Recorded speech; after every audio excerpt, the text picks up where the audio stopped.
Hai, Assalamualaikum.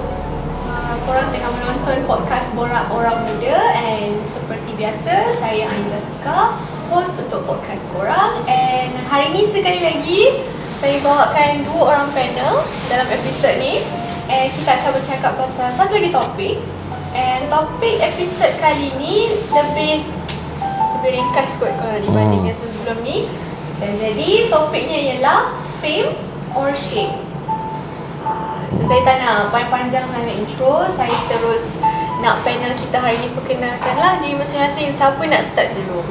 Boleh bagi ladies first lah. Gentleman. Okay, kalau macam tu I first tu. Yang di sebelah kiri saya dulu untuk perkenalkan. Thank you, terima kasih. Terima kasih juga for being such a gentleman. He is a gentleman, okay? Baik tau. Okay, disclaimer. So, basically my name is Bella. Nama panjang tu terlalu panjang, tak payahlah. So, just, people know me by Bella. And a bit about myself, I guess. Currently, I'm working in a certain government agency that focuses on a few matters with regards to economy, okay, but specifically on digital. Okay, so before this, buat rezeki lah lepas saya graduate law. I wanted to actually pursue buat tu, tapi nak buat macam acah-acah gap year, nak acah-acah masuk firm sekejap berangan-angan. Lepas tu I wanted to go to the beach. I wanted to be a beach girl, but PKP came and God has huge plan. I was, from a beach girl to a very office girl yang macam shoot. That's not my dream. Tapi Beza sangat lah. Beza sangat, but it was fun. It was challenging for sure, and it was an eye-opening. So a lot of new things that I learned. Okay, because I serve two ministries with two different portfolio, but it was fun. So prior to that, before joining all those zaman kerja saya, nak cakap aktif sangat zaman mahasiswa tak sangat, tapi here and there, fun here and there. I had my time where I joined a lot of debating, a lot of forums, chosen to be something that I was not expected to be, of course. But it was all thankful. Masa tu zaman ada program nama Mahasiswa Nasional, so it was really seronok lah pergi satu Malaysia, dapat pergi pusing satu Malaysia. And also not to forget, saya daripada Perak, so I tried to give back to my hometown, to my state. So I joined Dewan Belia Negeri Perak, and also after that I dapat dilantik sebagai timbalan speaker Dewan Belia Perak. So macam speaker. Speaker. Marah-marah orang masa tu. Jangan Google pula benda tu. Aib astagfirullah. Nampak lah kursi tu tinggi kan? Mungkin tinggi sikit Masa tu tinggi macam mana pun tetap juga pendek, sebab turun tak gambar nampak. But you had fun.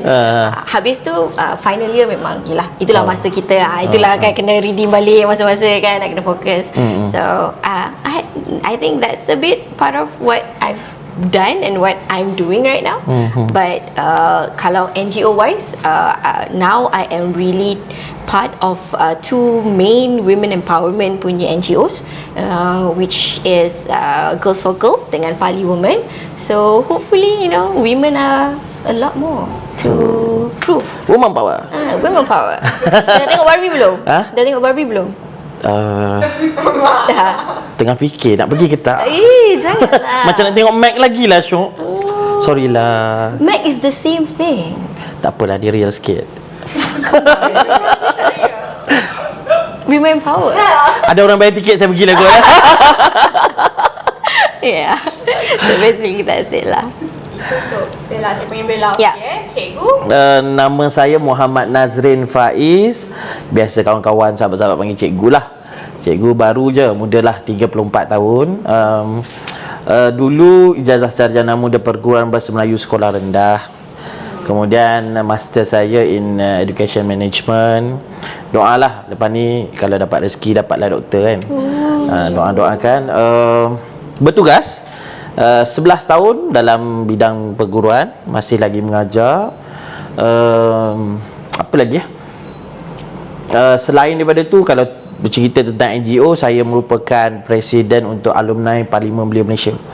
So basically Parlimen Belia Malaysia ni satu program di bawah KBS, iaitu mengumpulkan macam Dewan Belia Perak, tapi within the national punya level lah. So Parlimen Belia ni dia ada wakil negerinya, dan dia bercerita tentang isu belia, isu nasional, isu yang dibincangkan untuk dibawa kepada jemaah menteri akhirnya, dan dibawa ataupun dijadikan usul. Okay, sikit lah kot saya boleh sebut antara yang berjaya lah, yang besar yang boleh kita sebut, antaranya tentang e-sports, sehingga dijadikan satu dasar oleh pihak kerajaan. Selain daripada tu, kita ada masa first year tu ada TPPA. TPPA ni ada sejarah di mana apabila ada unsur penolakan oleh Parlimen Belia, so minister pada masa tu datang Parlimen Belia tau nak explain. So it's a nice punya pengalaman. Kita dapat duduk dalam parlimen yang sebenar, bercerita, bajet-bajet YB sikit kan. Tapi for me it's a learning process untuk kita. Sebenarnya duduk di kerusi parlimen tu ataupun di seat tu, dia macam ada saka dia tau, kalau kita tak biasa tu. Dia rasa macam takut, dia tiba-tiba jadi sejuk dan sebagainya. Tapi for me it's satu pengalaman yang mungkin tak boleh dilupakan, sebab kita tak tahu kita boleh masuk lagi ke tak.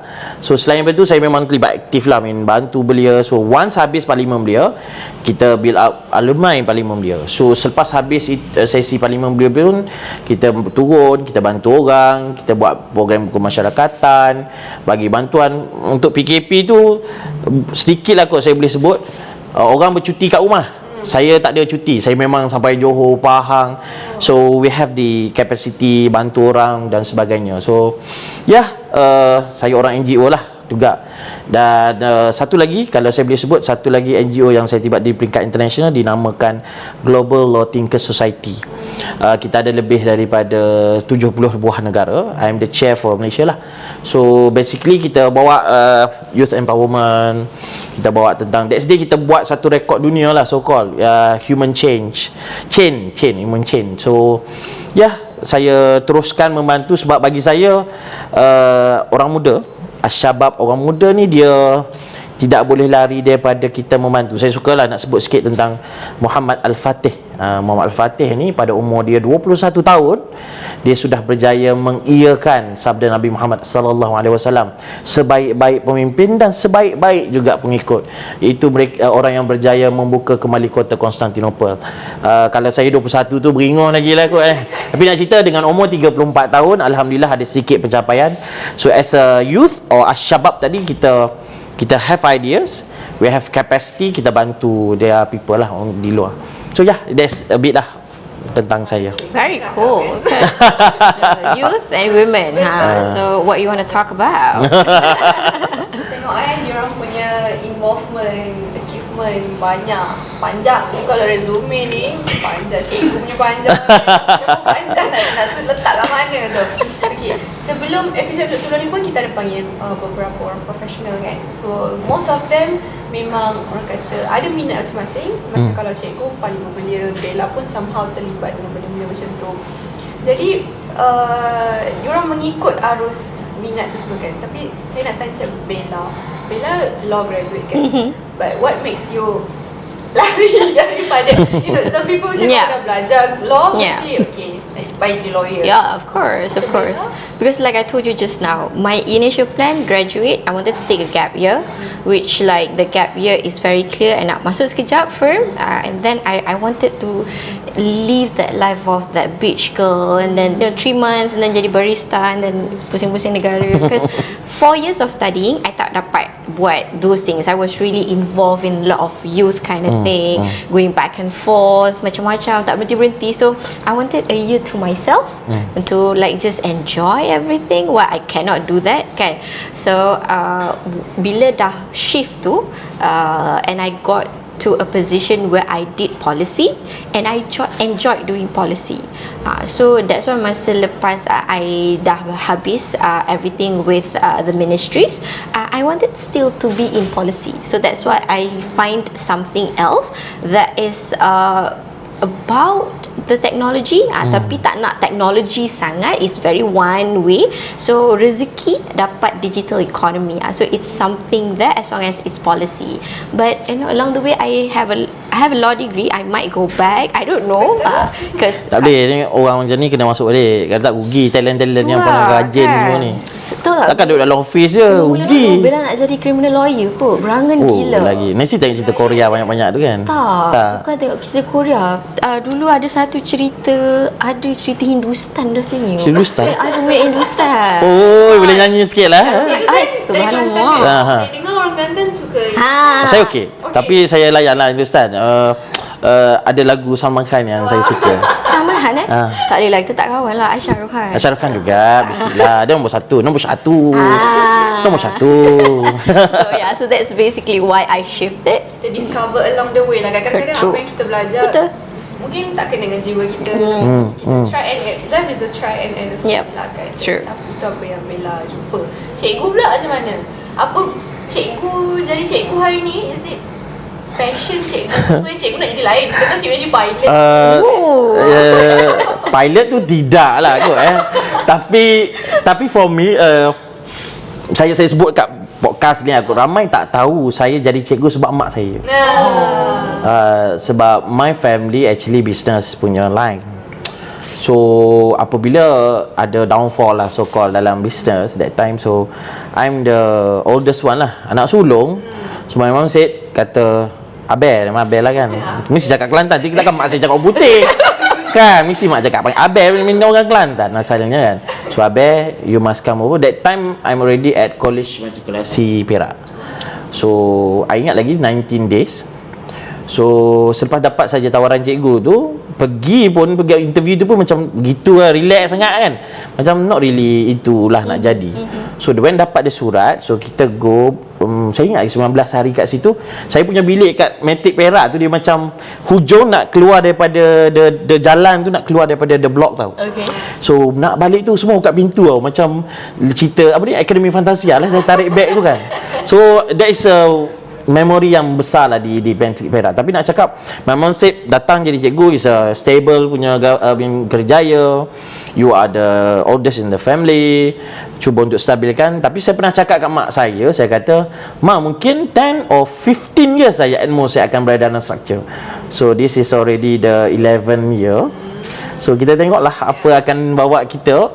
Tapi for me, saya sangat bersyukur saya diberikan rezeki dalam bidang ini. Tapi mungkin sebab saya selalu orang kata gila kerja, so kita manage ourselves to make more. Sebab cikgu ni dia lebih pada half day punya kerja. So mungkin by 2, by 3 saya jumpa orang, saya buat few businesses also.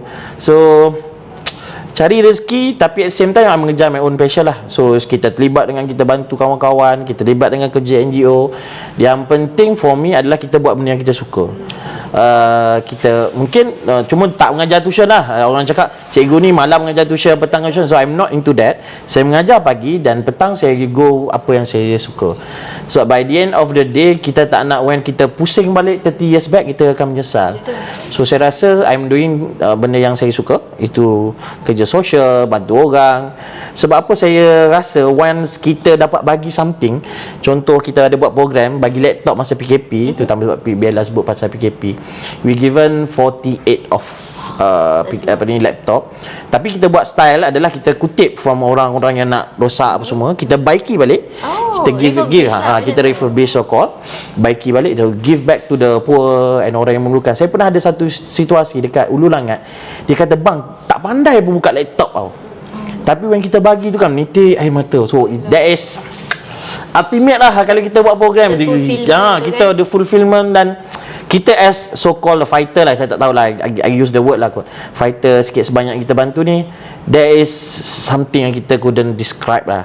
Kita dapat bagi, it's not about money tau, no, tapi Kita rasa nak buat lagi kan. that is the main reason untuk why I keep doing that lah. Saya rasa cikgu beruntung kot sebab dia dapat both. Satu, pekerjaan yang mak cikgu suruh, so blessing daripada mak tu ada. And satu lagi, cikgu buat benda yang cikgu suka.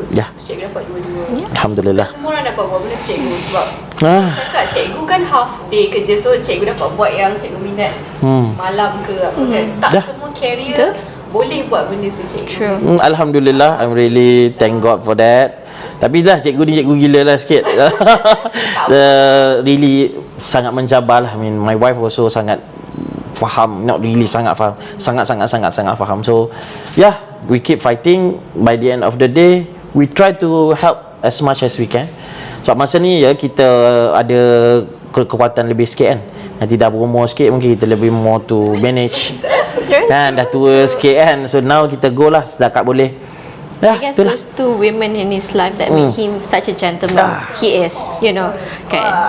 So kali lah, you know.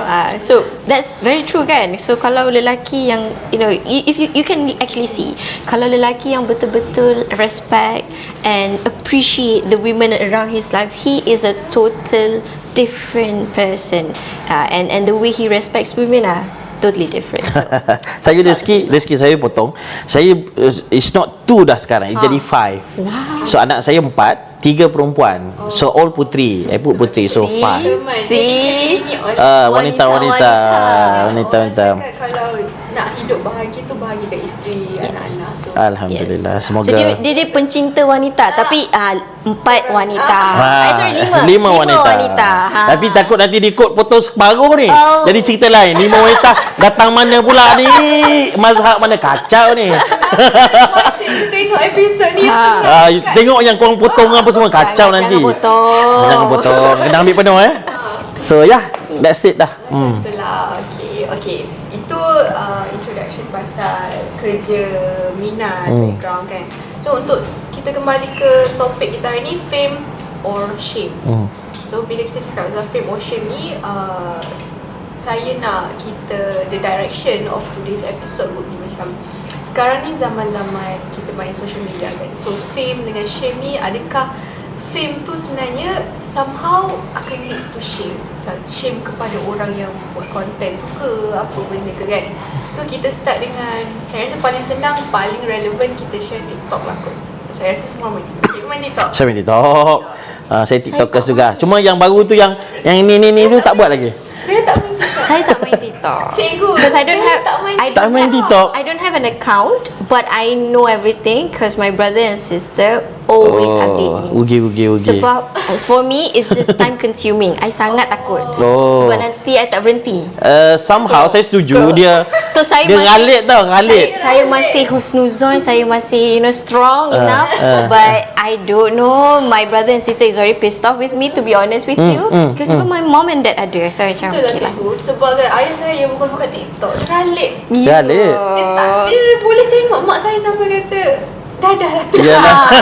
So saya Bella macam okay, I need to control myself. Belum lagi tak apa. Kadang-kadang Instagram atau Twitter keluar kan.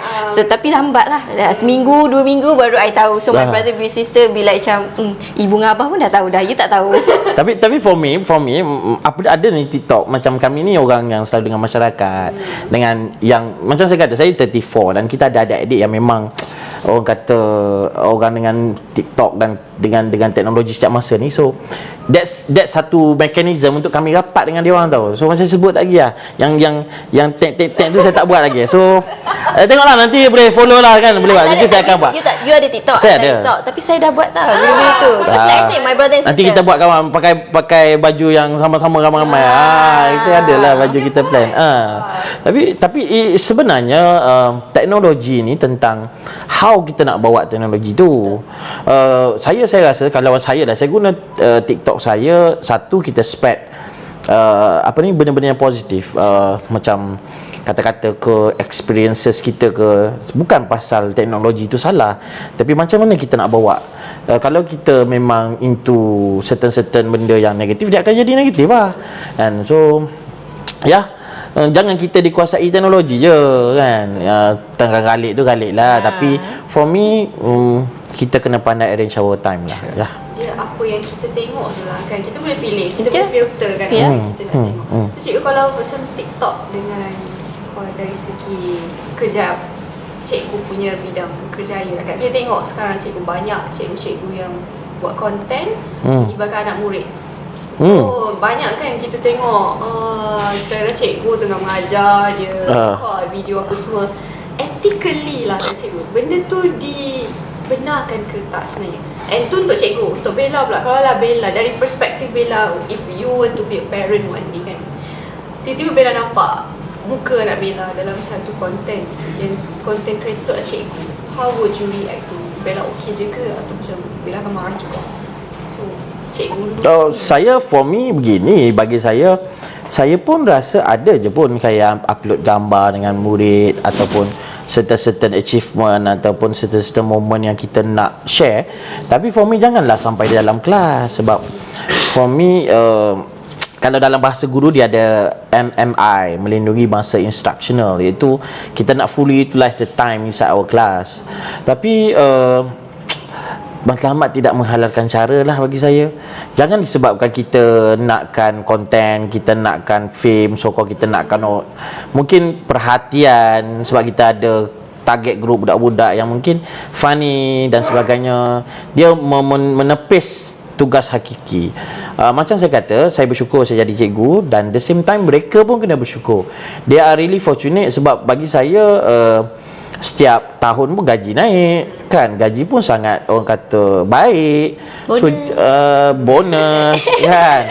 Tapi for me adalah jangan terlalu menggunakan teknologi itu sehingga kita mengabaikan hak murid tu. Murid tu ada hak untuk belajar, dan once kita gunakan platform itu untuk benda yang lain, so kita takut mengambil kira macam tadi sebut pasal PKP dah banyak anak-anak kita yang tertinggal. Macam anak saya nak share ya, anak saya ni dia bersekolah di sekolah Cina. Saya sekolah Cina dulu, so dia second generation. So benda tu jadi when PKP occurred tau. So dia ada gap dalam 1 year lebih-lebih tu, dia tak dapat belajar tau. So kita dapat lihat dia ada satu kegusaran dalam diri dia, sampai dia pernah cakap, Walid, dia panggil Walid kat saya, Walid, tak naklah sekolah Cina, nak sekolah Melayu, sebab dia rasa ada tekanan. So ini juga yang perlu kita lihat. Sebagai saya ni nak cakap pandai dalam pendidikan tu tidak, tapi bagi saya seorang guru tu kena memastikan, mengutamakan keperluan murid. Sebab dalam kita punya falsafah pun kita nak sebut kemenjadian murid. Kemenjadian tu nak suruh murid tu dapat apa yang dia dapat dari segi intellectually, dia punya politeness ke apa semua tu in a kemenjadian murid itself. So jangan disebabkan kita nak content, kita abandon the heart of the murid. Ya, itu saja kot. Jangan, satu lagi saya takut terlalu pula tau. Apabila kita terlalu menggunakan teknologi tu sehingga ada certain keadaan mungkin akan menjadi masalah. Macam kes-kes yang tertentu, contoh budak-budak yang yang mungkin sebab mungkin dia dalam kelas tu dia popular, disebabkan keluar TikTok kita, sebab budak yang lain pun boleh tengok TikTok. So ada juga follow kita, so dia tak seronok aku tak dapat masuk apa semua, so they tend to mungkin so-called bully, so this person also. So ini benda-benda keadaan yang mungkin cikgu-cikgu tak perasan. So please for me, cuba untuk balance up. Jangan terlalu gunakan teknologinya sehingga merosakkan bukan saja kita sebagai pengamal pendidikan, tetapi murid-murid kat bawah tu, they need our guidance actually. So they have their own rights and we have our rights also. So kita respect each other lah. Dia tak faham pun respect ni, tapi kita sebagai orang yang dah faham, kita kena faham apa yang sepatutnya dia dapat when dia balik rumah. So sebab apa, murid ni semakin pandai tau bercakap, dia boleh share apa yang dia cakap. Kalau dia balik, contoh dia sebut, apa yang abang belajar ni? Biasa mak-mak akan tanya kan, apa yang abang belajar ni? Ini tak belajar apa lah, kita buat video je, contoh TikTok je. So dia akan datang satu pengalaman, satu perasaan yang tak baik dalam kalangan ibu bapa. So this must be stopped lah for me. Well, I think last point, Bella sangat setuju dengan last point cikgu, where akan the bullying would occur, jealousy, semua ni, kita tak perasan niat kita. Macam jadi cikgu cakap, matlamat tidak menghalalkan cara, niat tidak menghalalkan. You have such a nice tendency of making it a fun content kan, nak interact, but along the way, bila tak nampak frame ke, bila seorang terlebih cakap ke, yang tak cakap tu bila kenapa pula aku tak dapat. So those kind of thing, the attention, especially with kids kan, kita tak boleh nak happykan semua, so that's where it's hard. But if I were to be a parent, gitu, you must be a parent sepatutnya, InsyaAllah. Itulah, belum lagi rezeki kan. God have a different plan for me, so InsyaAllah. But if I were to be a parent, to be honest, I tak kisah. I don't mind because for me itu peredaran zaman. If that is how teaching is can be fun in the class, I accept it as long as it's very clear from the teacher of how the guidelines are and then macam mana nak buat. So because it is something, takkanlah kita nak ketinggalan zaman. Takkanlah cikgu tu nak ajar just by chalk and blackboard kan, jadi bosan. Nanti budak-budak tu tak boleh nak engage, tak seronok nak masuk kelas dengan cikgu tu pun macam alah ni tak belajar apa-apa. So at least when kita tengok bila we are going through what is in trend right now, student akan jadi excited. I don't know, how about your kalau cikgu yang hype wah, dia lah, dia seronok lah cikgu-cikgu yang tintong kan. Yes. So for me that's why I said I tak kisah. Tapi that's why I agree dengan point cikgu yang terakhir tu, it can come other consequences yang kita mungkin tak perasan. So that's why for me I tak kisah, but with a proper guideline, maybe she or he, the teacher need to plan out, maybe 5 orang dulu, so that you clear macam dekat students tu. Tak adalah macam student tu rasa macam orang sama je orang sama dapat je kan. Sebab akan ada tendensi, mestilah akan ada seorang dua orang yang lebih bercakap, lebih pandai kan. Cuma that's why it comes the teacher, dia kena ajar budak tu lebih bercakap, kena you need to give equal bukan equal, right, attention to the students. Macam tu lah. So ada pros and cons macam cikgu cakap, but for me, because macam kenapa betul-betul I tak ada TikTok, saya cakap tadi, I know like I cannot control myself, the cons are more than the pros. So I cakap no. Adult pun boleh fikir kan, dia boleh terlalu kita tak boleh nak control. So apa-apa pun kena balance lah kan. It's okay, macam Bella, kalau Bella jadi parents, it's okay as long as Bella tengok anak tu happy belajar, dia betul-betul belajar. Yes. Dia patut belajar. So then that should not be a problem. So that tak ada gap lah dengan cikgu. Kadang-kadang teachers can be very strict to what they learn. So they teach, so bila they do the teaching yang in trend, it will be so much fun in the classroom, because most of the time the kids are going to be at school rather than at home. Jadi dia ada satu term pembelajaran abad ke-21. Dia ada, so how kita nak masukkan videos and so on and so forth. Tapi akhirnya adalah how kita nak settle. Contoh ada 30 orang murid, so biar setiap orang tu have their own parts lah. True. Ya, tu saja how kita sebagai cikgu tu react and adjust. Yes, suitable dengan dalam masa. Yes. Cikgu Bella, saya rasa untuk part pengenalan, introduction pasal fame or shame ni cukup dah. So kita bagi masa lah untuk cikgu dengan Bella break kejap. We'll be right back in 2 to 3 minutes. Okay, kita kembali dalam part 2 of episode hari ini, dan kita pun dah break tadi lah. Untuk this part, saya rasa kita should go deep dalam lagi dalam topik kita hari ni. So saya akan tanya soalan yang mungkin lagi spesifik lah akutnya. Okay. Kalau tadi sebelum break saya tanya cikgu pasal orang kata content of TikTok kan. Sekarang saya nak cakap pasal influence of the content tu pula. Okay. Saya tengok hari tu cikgu, ni mungkin berkenaan dengan cikgu lah kan. Saya tengok ada video tu, dia cikgu, dia record, and then budak tu tanya, cikgu, Datuk Seri Najib dalam penjara ke, bila dia nak keluar? So kat situ kita tengok diorang ni dah dapat tengok a wide range of content. So cikgu as a teacher kan, cikgu rasa macam patut ke budak-budak ni sebenarnya dapat access untuk those kind of content, atau rather sebenarnya should ada filter macam Netflix, kita ada Netflix untuk kids kan, TikTok should be doing that. Tak sebenarnya bagus benda tu cikgu, at least diorang cakna. For me begini, satu side mungkin kita sebut tentang Datuk Seri Najib ni, kita tahu Perdana Menteri, orang yang dah banyak berjasa pada kita. In one side, kita kena acknowledge sebenarnya pada masa Datuk Seri Najib jadi Perdana Menteri itu antara tempat ataupun masa yang sangat bright untuk Malaysia. KDNK kita tengah cantik, walaupun ada GST itu diberikan balik kepada rakyat. Kerana hari ini kalaulah masih lagi kerajaan terdahulu memerintah, kita dapat BRIM 2000 lebih. So in the bright side sebenarnya mungkin ianya untuk acknowledge Datuk Seri Najib lah.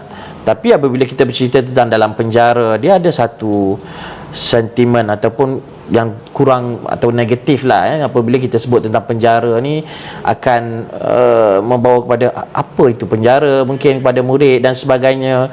So bagi saya intention cikgu tu jugalah kan, intention cikgu tu kalau baik untuk mungkin memberitahu Datuk Seri Najib itu siapa, mungkin okey lah. Tapi kalau niat dia untuk menghina tu, bagi saya walaupun Datuk Seri Najib ni sudah dijatuhkan hukum, tapi kejayaan beliau, apa yang dia dah buat untuk nation kita ni, kita kena perakui, kita kena setujukan. Sebab apa, pada malau selepas ada GST tempoh hari, kita dapat gain more than 40 billion tau setiap tahun. So ini satu data-data yang kita kena faham bahawasanya dari segi management wise, Datuk Seri Najib sangat perform. Regardless apa isu yang dia ada. So mungkin pada masa itu sentimen rakyat tidak sokong, rakyat rasa tidak happy dengan keadaan yang berlaku dan menyebabkan kerajaan pada hari itu ditolak.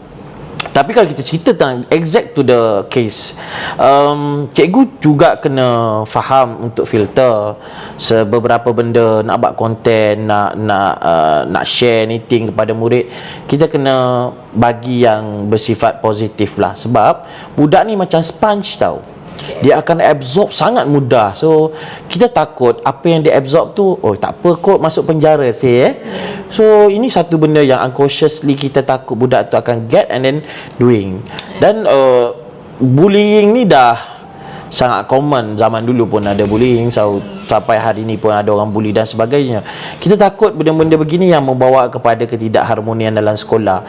So cikgu ada tanggungjawab sosial untuk pastikan murid itu they could tengok, tapi sebagai cikgu ni dia jadi macam tenaga semak dan imbang lah. Cikgu akan cakap, okay, this is not good, you should not look into this kind of videos.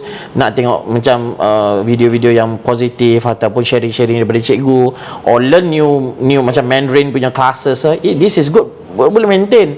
So for me, bagi satu kefahaman kepada murid, there are okays and not okay actually. They are good and not good. So murid akan faham, absorb juga, dan this must orang kata kena selalu diteruskan.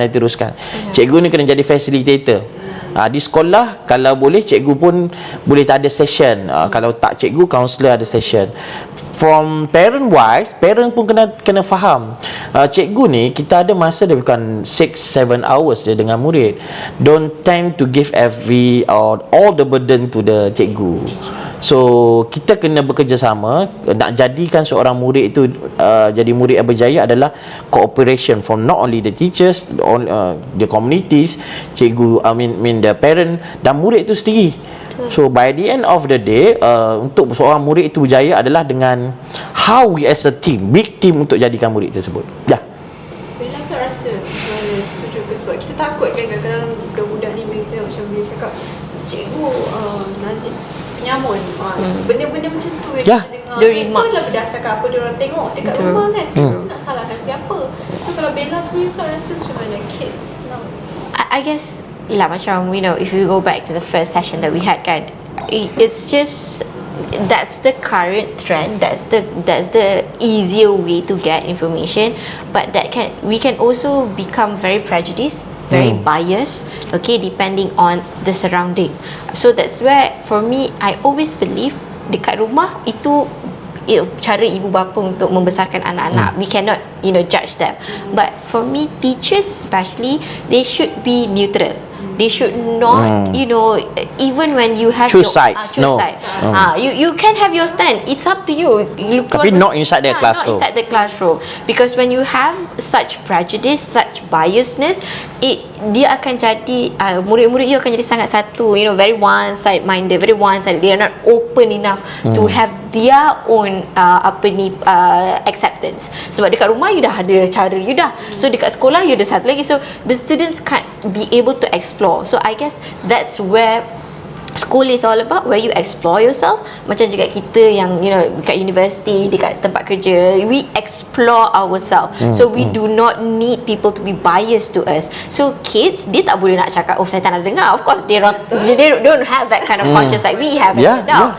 Tapi students, dia orang macam they want to know more. So we have to be very careful as an adult. Orang yang dah tahu, orang yang cukup ilmu. I tak cakap complete ilmu, I cakap cukup ilmu, to give the right direction, to always be neutral and to always be able to remind themselves as an adult to create a more positive kind of surrounding rather than you chop orang ni macam ni, you chop orang tu macam tu. Like macam tadi cikgu cakap pun, he had done a lot of magnificent thing, but something along the way happened. So kita pun ada benda baik buruk kita, right? So takkan kita nak lupakan benda yang baik just because orang tu buruk. Tuhan pun maafkan kita kalau kita buat dosa, kan? So try to be nice as adult. For me, teachers should be able to create a nice environment, a nice thought, positive thoughts, and do not just blame it everything. Serupa kita ni sempurna sangat, tak ada manusia yang sempurna, kan? So I believe that is how teachers should really create that kind of neutral environment, nice environment, positive environment. Cukup dah kat luar negatif, social media negatif. Don't time tu semua benda pun nak masukkan dalam sekolah lah. Put aside lah politics for a while. So internet ni luas, kita tak boleh nak control. Betul. Tapi mungkin tu tugas cikgu bila ada murid-murid yang datang, so cikgu betul ke macam ni punya, mungkin tugas that's when adults punya role comes into play. Mesti Tak baik cakap macam ni, jangan cakap macam ni, kan? Jangan percaya. Yes. He did what he did, but he's done what he's done. So you bagi dua picture. Jangan macam dia salah, dia nyambung. Serupa macam cikgu tu tak pernah dapat BRIM. Faham tak? So dia kaya kot, gaji tinggi. Itulah yang tahu. Ya, saya gaji rendah je. Tak So, apa. yeah. Okay. Kalau kita cakap dari segi budak-budak lah, kan, ni saya nak pergi jauh sikit. Tapi dia masih lagi dalam konteks of fame, buat benda-benda viral ni, kan. Saya difahamkan cikgu memang orang Kelantan, kan. So, I'm really from cikgu Kelantan. tengok tak, Bella pun tengok tak video baru yang berlaku dekat negeri cikgu. Video tu viral yang ada makcik ni mengatakan ahli parti politik di kafe. So kalau kita nak cerita, makcik ni dia baca daripada, dia kata dia baca daripada kitab-kitab yang besar, tebal. tapi tak ada kitab tu. Kita tu tak tahu. Dari Morocco ke apa semua. Tapi this is I also smile because bila you cakap je I terus tahu because it's so viral. Sangat viral. Yeah. Tahap tu. So cikgu, orang big size lah, kan. Bagi doktrin tu memang macam tu ke dekat negeri cikgu?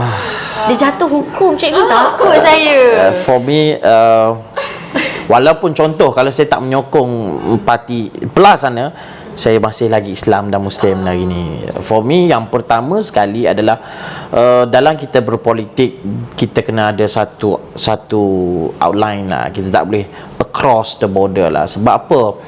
Jangan kita agama adalah milik semua orang. Bukan milik individu dan bukan milik sesuatu organisasi atau parti-parti tertentu. That's why mungkin ini adalah satu doktrin yang telah dibuat oleh certain parti yang menyebabkan apabila menyokong parti A ni bersamaan dengan masuk neraka dan sebagainya. Sebagai seorang individu, saya rasa ini bukan satu benda yang sihat, ya. Sebab sebagai seorang individu juga, saya rasa kita sebagai sebuah parti politik ataupun mereka yang ingin mengecapi sebuah kekuasaan, kita menunjukkan, kalau kita di pihak kerajaan, kita di pihak kerajaan, kita menunjukkan kejayaan kita. Kita buktikan kepada rakyat apa yang dah kita buat, apa yang you boleh tunjuk dalam platform apa saja yang you ada, dalam TikTok, dalam platform apa, you boleh share to the crowd. Dan belah pembangkang pula, mereka ini memainkan peranan mereka menjadi semak imbang, mungkin menentu ataupun komen apa dasar-dasar yang tidak baik oleh pihak kerajaan dan sebagainya. Tapi apabila suatu lontaran sedemikian dibuat, ini kita jadi satu kebimbangan. Sebab macam saya kata, kita nak jadi Islam ini yang paling mudah kita nak faham. Saya bukan ustaz, baru nak start je ni. Baru nak start. Kita belajar lah. Sebab apa nak jadi seorang Islam itu tak semestinya jadi ustaz. Betul. Tapi bagi saya Islam itu adalah orang yang dapat mengucap kalimah syahadah, dapat solat 5 waktu, rukun Islam tu, lepas tu dapat berpuasa pada bulan Ramadan, mengerjakan zakat fitrah dan sebagainya, dan mengerjakan haji bila berkemampuan. Jadi tak semestinya kita menjadi ahli kepada certain parties menentusahkan kita masuk syurga atau neraka, kerana yang menentusahkan kita adalah amalan kita untuk kita masuk dalam syurga. Saya singkap sikit sirah Nabi. Sirah Nabi iaitu pada zaman Nabi tu ada seorang pelacur lah, satu konotasi yang buruk lah. Seorang pelacur yang menjual dirinya kepada orang dan sebagainya. Tetapi apa yang baik pada beliau ni adalah dia memberi minum susu untuk kucing. Itulah yang saya ingat lah. Kalau saya salah saya minta maaf. Lebih kurangnya begitu. Tetapi disebut ataupun disirahkan adalah Nabi sebut individu wanita ini dapat masuk syurga. So saya boleh sebut satu perkataan, it's not permulaan kita, tapi it's about penakhiran kita. So kita yang menentukan. So walaupun hari ni saya tak pakai kopiah, tapi contoh, tapi tak semestinya saya tak boleh masuk syurga. Macam saya kata, macam mana kita iktikad kita dalam kita bersyahadah, mengerjakan sebaik mungkin. Dan kita kena adalah orang cakap kalau orang nak tambah daripada 5 perkara itu, dia buat perkara sunat sebagai contoh. Dia jadi ustaz dah ni. Tapi bagi saya bukan saya nak cakap pasal ustaz, tapi nak cakap it's not bukan nak cakap pasal ceramah, tapi konotasi yang buruk apabila kita tidak bersama dengan kerajaan. Nak balik pada kerajaan adalah kalau kata nak menjual apa yang berjaya, jual polisi. Apa yang you nak tawarkan kepada negeri tersebut? Apa yang you rancang for the next 5 years of the negeri? Apa yang you dah buat? Apa yang you dah buat kepada negeri? Dan kalau you berjaya, you akan dapat capture rakyat punya attention. Tetapi that's why kita belah pihak pembangkang pun sama.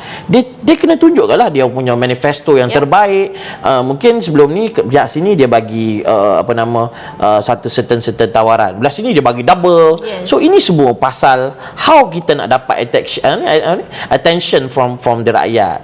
So sedih lah. Kalau tanya saya sedih sebagai seorang yang lahir 03 di Kelantan. Saya sedih sebab for me politics ataupun politik kepartian ni mesti ada satu garis yang kita kena letak. Jangan kita letakkan agama itu sehingga kita label-label orang-orang yang tertentu. Sebab Islam ini kalau ikut Islam ni untuk semua. Dan kitalah yang menentukan kita masuk syurga atau neraka, dan bukan certain individu. Ya, gitulah. For me, because kita belajar undang-undang, sebelum masuk belajar undang-undang pun ustazah dah cakap satu kaki syurga, satu kaki neraka. Kan? Kita gigil tau masa tu. Gigil. Tapi kita jenis keras macam kenapa pula ustaz dan ustazah ni yang tentukan aku masuk syurga, aku masuk neraka? So mana-mana pergi pun akan ada orang yang labelize and doctrine you being indoctrinated.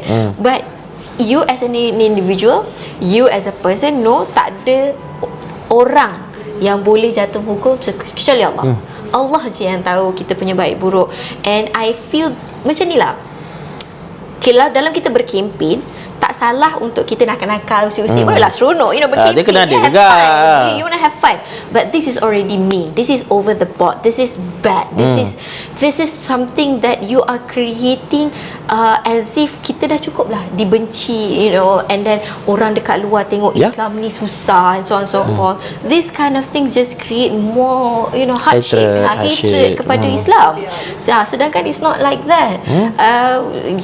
For me myself, graduated daripada UIA, ambil undang-undang, it's like so balance out, pelik kan. Dah pernah, itu memang betul-betul kaki sebelah syurga sebelah neraka tu kan. Tapi bila kita belajar and everything, you know that's not it. Tak salah untuk kita usik-usik nakal dalam berkempen, tetapi for me that's just beyond over the board for you to just say a person kafir macam tu. Wow, janganlah kan. Aduk betul pun ada je. Apa-apa kerja pun sebelah kaki kena. Kalau tak betul. Yeah, so for me it's just harapnya lah, you know, things can change in that Hope so lah. kan? Dan sebenarnya ni peranan orang muda, terutamanya mereka yang berada dalam struktur parti. Dia kena ubah mindsetting, ubah the ways dia campaign. Sebab ini semua yang menunjukkan kematangan kepada orang muda, terutamanya pemimpin muda. Sebab kalau orang muda tu tidak buat kelainan ataupun amalbaikan, kita takut anak-anak muda di serta tempat ni dia akan terlalu fokus ataupun ikut je ni dengan itu saja. So not really good lah. Sebab apa? Negara kita demokrasi, yes, peluangkan persekutuan, perkara 10, kebebasan bersuara. Setiap orang boleh bercerita, boleh cakap, boleh berhimpun apa semua, tetapi dia ada di ayat dia itu adalah tapi masih lagi kena lihat kepada sensitivity, tidak boleh menghina sultan dan sebagainya ya. Yeah, so it's, you know, you cakap pasal anak muda kan, I guess, you know, dulu kalau kita tengok sejarah, kita ada, you know, the kaum tua and kaum muda, where the muda was being rebellious, wanting to make change. You know, I guess that's where orang muda need to be able to, you know, relive those kind of history for the betterment of the country. Sebab kita cakap pasal kebebasan bersuara di bawah Peluang Persekutuan, kita cakap pasal kebebasan beragama. Sebab ada lawyer, saya kena tunjuk, saya study juga. No, I graduated law, kena disclaimer guys. Nanti orang, you know, pernah ada kan isu. Tapi kelulusan betul lah, tak ada tipu-tipunya tak tipu sijil Nanti kita paparkan graduated. So bila kebebasan agama dalam Malaysia, agama Islam adalah agama persekutuan. Okay, kita ada agama-agama lain. So when you be able to live harmoniously, you know, tak kafir, tak labelkan orang tu orang ni. If people choose to become Muslim and people choose to you know, ada yang kita boleh buat apa kita nak buat, we need to be respectful. Orang tu dah Islam, kita kafirkan orang tu. Tengok kat luar negara, saya contoh potong sikit. Kat luar negara berapa ramai menurut trade, ikut rekod, berapa ramai negara-negara Eropah orang yang bukan Islam masuk Islam. Because of why? The beauty of Islam. Tapi kita takut this sentiment, this issue akan membawa kepada tak seronok lah Islam, dia ada label ini dan sebagainya ya. Kat luar dah open sangat dan tak ada pun parti A, parti B, parti C. So ini yang kita kena ubah. Kalau tak ubah sekarang, bila? Kalau bukan kita, siapa kan? Gitu. Kalau bukan sekarang, bila? Gitu. Yeah, true. Okay. So my initial plan was I nak tanya Bella di TikTok ke tak. Okay. Tapi sebab Bella orang dah cakap Kan. Tak boleh tanya soalan tu Boleh. Alamak. Sebab Bella Banyak salah ya soalan ni. Bella cakap dia tahu. I tahu. dia tahu. I still Okey, know. boleh lah, boleh. I still keep up. Tak apa. Kalau dia tak setuju, saya backup. So walaupun Bella tak ada TikTok, tapi cikgu ada TikTok lah. Cikgu pernah tengok orang buat paid review lah apa. Oh, okay. Apa komen Bella dengan cikgu lah berkenaan sekarang influencer ni, dia bukan buat paid review jual barang je. Even dalam musim-musim PRN ni pun banyak, even PRU lepas pun banyak influencer yang dibayar untuk Show. Dia pakai baju macam ni. Lepas tu ada yang dibayar untuk menjatuhkan parti lain. Contoh parti lain bayar this influencer untuk you pakai baju macam ni, seksi-seksi ke, buat joget-joget. Yang tu saya tak tengok. Yelah Tak baik. Ingat tu ada isteri anak kat rumah jangan. Astaghfirullahalazim. Kan, thank you for your backup. Nanti saya transfer. So apa komen untuk influencer tu pula? Adakah influencer tu dia fame, dia at the end of the day dia akan bawa kepada shame? True. For me, ialah macam awal I cakap, I disclose I memang tak ada TikTok because of my own, you know, incompetency of, you know, controlling myself. Tapi I keep up because social media, kalau dia update, kalau tengok influencers update sekarang, dia update semua tau. So I tak rasa ketinggalan sangat. Tapi ketinggalan maybe 2-3 hari lah kan, sebab TikTok dulu baru di others kan.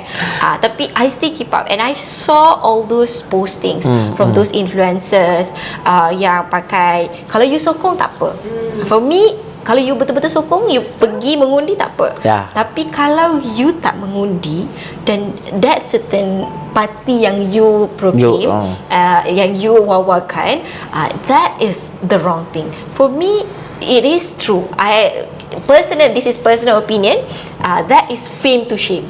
because you nak create your fame, you nak because you kena ingat perkataan influencer, Pempengaruh. Pengaruh. Betul. Setakat ni betul lagi. Cikgu Bin. Pempengaruh. Saya luluskan. Yes. Betul. Pempengaruh. So you pengaruh orang tau. So that's where your content, okay, macam dulu orang jual-jual, orang beli. So if you jual parti politik, of course lah orang akan ikut. Because people like you. People want to see more. You have followers. You have followers. So kenapa you buat content tanpa berfikir, cakap, oh I tak mean anything pun.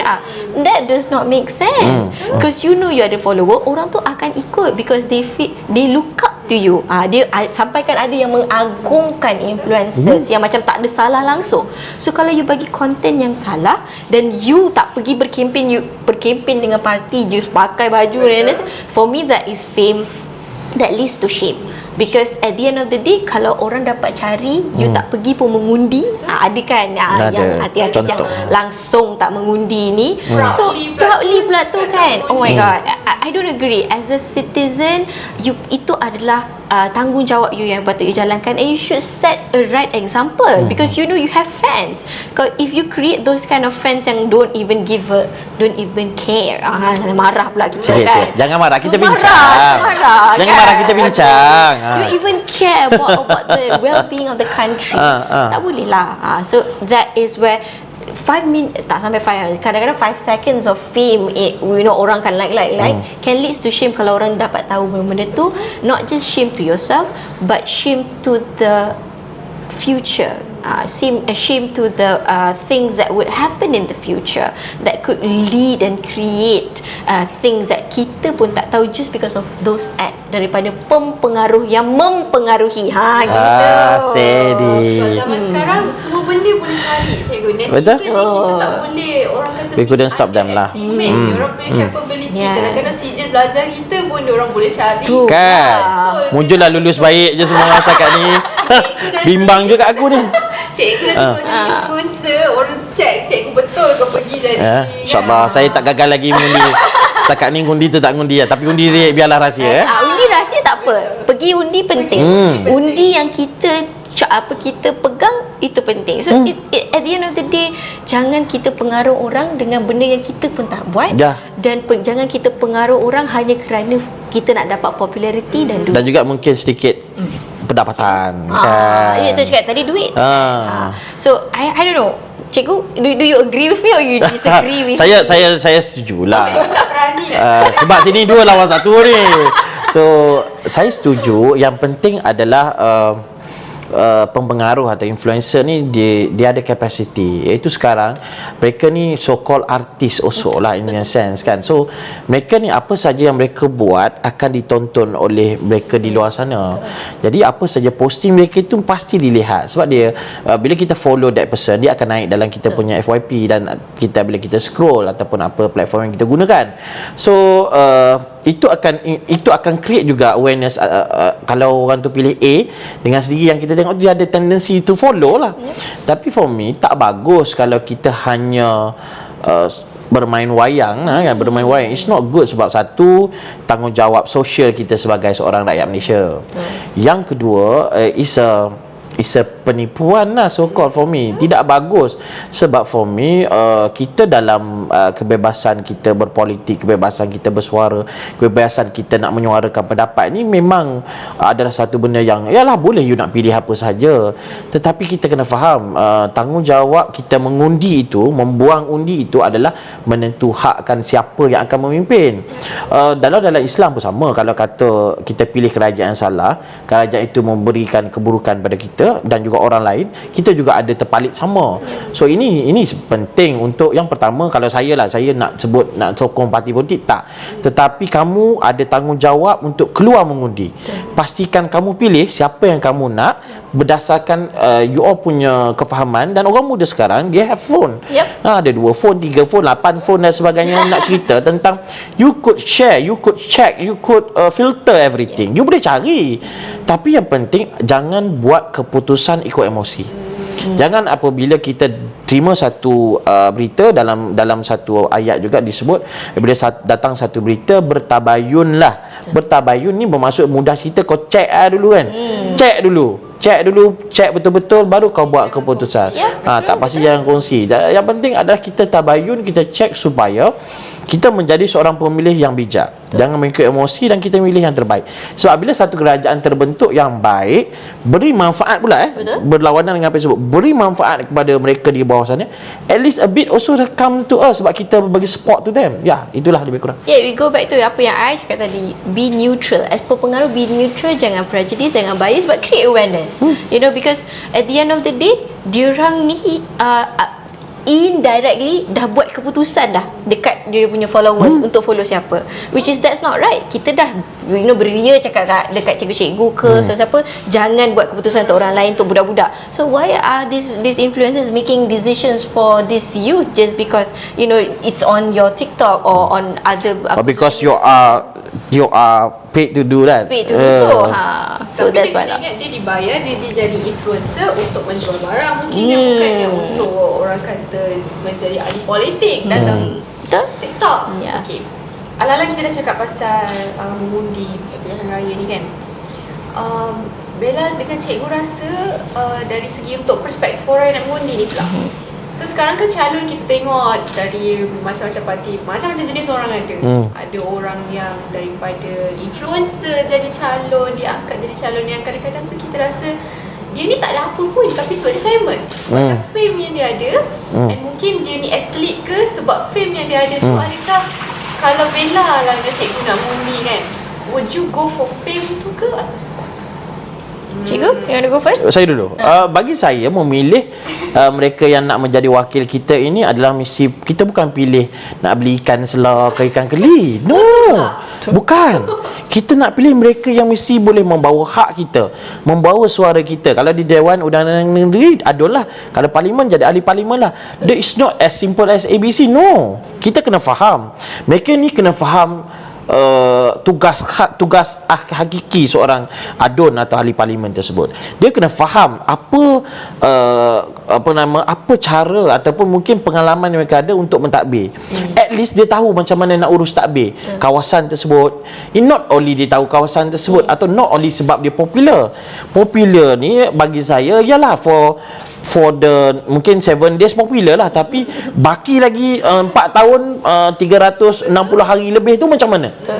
That's why jangan kita pilih sebabkan orang tu terlalu popular atau popular di mata kita saja. Yang penting kalau saya lah, saya suka kepada melihat profil. Yang pertama, kalau boleh saya cadang, tengok profil calon. Cek jugalah, tengok universiti, tak ada pun universiti tersebut. Tahun tiba-tiba tahun sama, buat master dengan buat diploma sama. Saya pun tak sehebat tu. Kan? Mungkin orang lain boleh kan, tapi saya tak mampulah kan. Tapi bagi saya adalah itu satu orang kata indikator kita untuk kita buat keputusan. Yang kedua, kalau dia adalah incumbent atau penyandang, kita lihat for the last 5 years, adakah dia perform? Adakah dia itu menyuarakan? Adakah dia berjaya menyelesaikan jalan kat rumah kita? Adakah dia membawa suara kita di dalam Dewan Undangan Negeri itu dengan baik? Kalau dia duduk pun datang pun tidak, ataupun datang pun siap je. Contoh, depan rumah kita daripada start dia masuk sampai habis ni, lubang pun sama masih ada kat situ. What's the point kita nak bagi lagi pada dia orang? So it's a time to shift. Not because you sokong parti A, you kena bagi parti A because of A.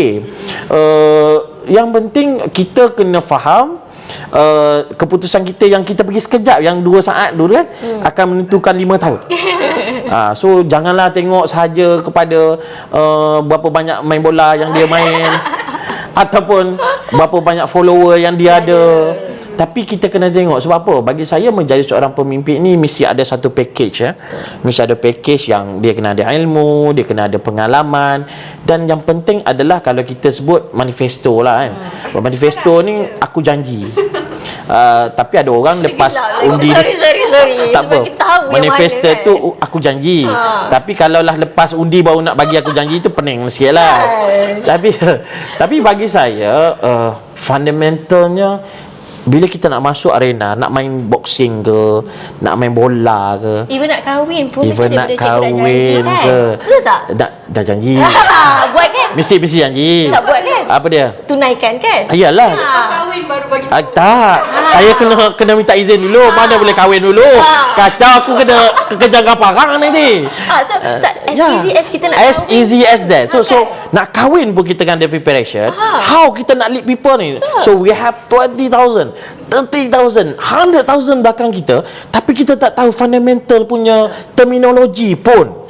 So it's not good. That's why bila kita nak masuk kepada satu medan, macam saya sebut boxing itself, kita kena tahu the skills, we must know the drills, dan at least kita ada pengalaman mentadbir. So that's why akhirnya calon tu satu peranan. Yang kedua, parti tu juga. Parti tu menentukan sebab it's a coalition. Dia satu kesepakatan bersama. Jadi kita nak takbir ni, kita mana boleh takbir seorang-seorang. Kalau saya berkeluarga, saya tak takbir keluarga saya seorang-seorang. Saya ada isteri, saya ada anak. So same it goes to kerajaan. Dia must have clear direction. So we have kena lihat calon dah satu part, parti tu kena ada clear direction. Ataupun kalau dia incumbent punya kerajaan, lihat juga track record. Kalau okey, so kenapa kita nak tukar? Tapi kalau tak okey, we must change. Sebab apa? Susah nanti kalau contoh negeri saya jugalah kan. Kalau kita pulah air, angin keluar, kacau.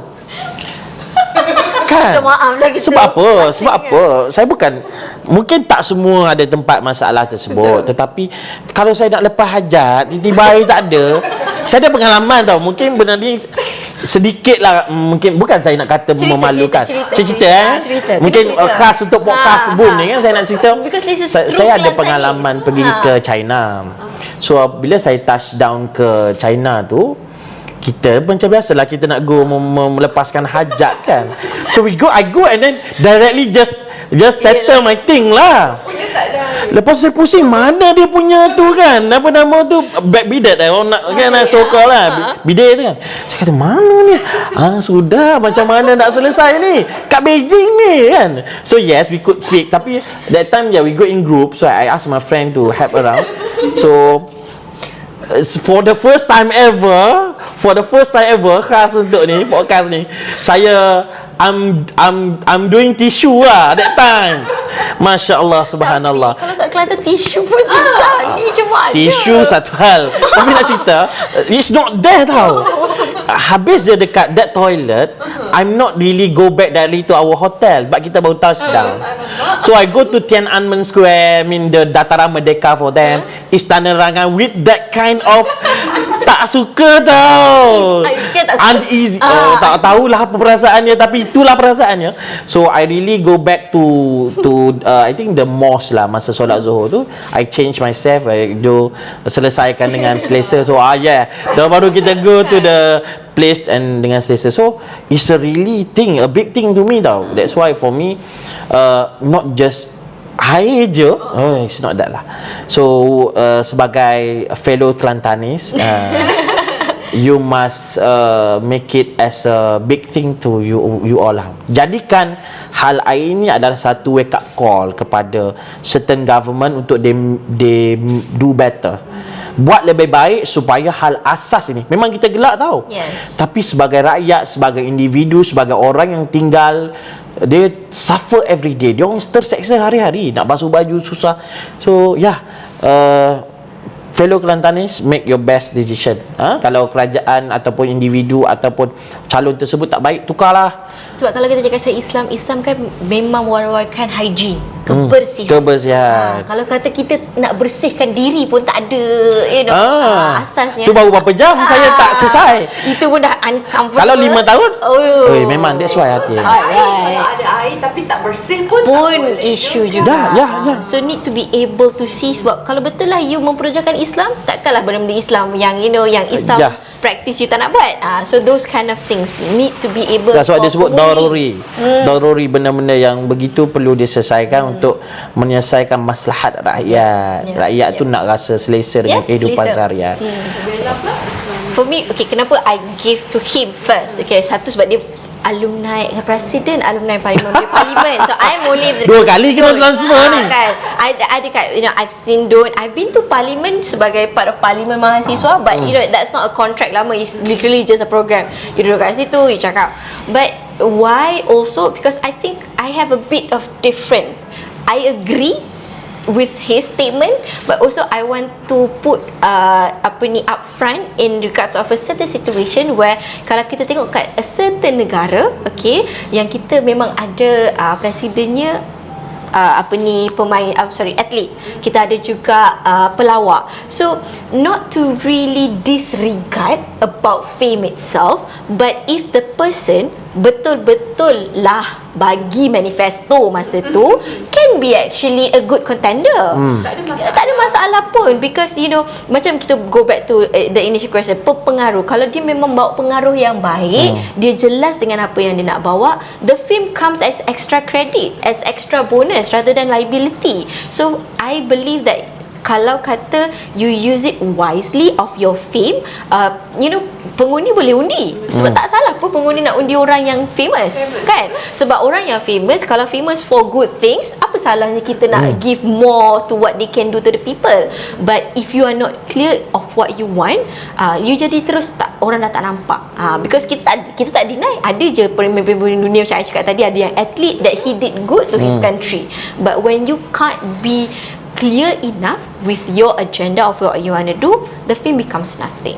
The fame becomes, shame. Takut backfire pada dia pula. Backfire pada dia and risau. Sebab at the end of the day, your followers can be your haters. You have to be very careful. Sebab I tengah binge watch dekat Netflix kan. Ada satu cerita Korea tu yang from followers become haters. I tak tahu boleh sebut ke tak, tapi Tak sesuai lah. But you can watch lah. But you can watch because Habis ni tak boleh cerita kan. But diorang from followers become haters. The fame become shame. But initially it was fine. Orang suka, orang nampak apa dia nak buat, so forth. So if pengundi nampak jelas orang yang famous tu boleh membawa kebaikan, boleh lead, it's up to them. I am 100% agree to what the choices are. But with the current choices that we have, okay, even when they're famous, they don't have a clear direction where they want to go. So be careful. If and unless kalau minggu depan kan dia nanti tiba terkeluar lah dengan manifesto, kita tak tahu. So I'm still husnuzoni. Gitu. Ustazah datang. Sebab dia bagi banyak sangat tau. Kita macam nak lawan. Tak ada. Dia UIA yang lain. So kena clear. So saya tak ada, I'm trying to be as not prejudiced, as not biased, but currently my stand is very clear. The ones that are famous does not have a clear indication or direction. But with fame does not mean that you can't perform. But unless the fame can be a shame. Yeah. Okay, faham. So kalau saya boleh conclude atau saya boleh wrap up yang kita bincang tadi banyak-banyak tu kan. So fame ni kita tak boleh nak cakap it's a bad thing. Somehow ada benda yang kalau orang tu famous, kita percaya kan. Macam orang yang jual produk, mesti kita nak beli some produk tu, kita akan tengok sama ada tak orang yang menggunakannya, ada produk tu famous ke tak in the market. As long as famous dia tu adalah sebab produk tu memang bagus. Tapi kalau sebenarnya famous dia tu sekadar famous macam tu saja, then consequently it will bring to shame. So itulah topik kita hari ni, fame or shame. Daripada fame mungkin dia boleh lead to shame. So pesanan cikgu dengan Bella nak mengundi ni, fikir masa-masa, bukan fikir pada fame semata, kena tengok dia punya track record kan cikgu, experience and all. So tu saja kot. Saya rasa saya dah tak ada kot soalan. Tak ada soalan Tak ada. Tak ada soalan dah saya. So thank you for having us. Saya it's a good already. Saya enjoy the session. Thank you. It was so much fun. Rasa macam tak ada kamera. Okay, itu saja daripada saya, host podcast Borak Orang Muda untuk episod ni, Aizafika and Bella and also Cikgu. Kita saja jumpa lagi next episode. Bye.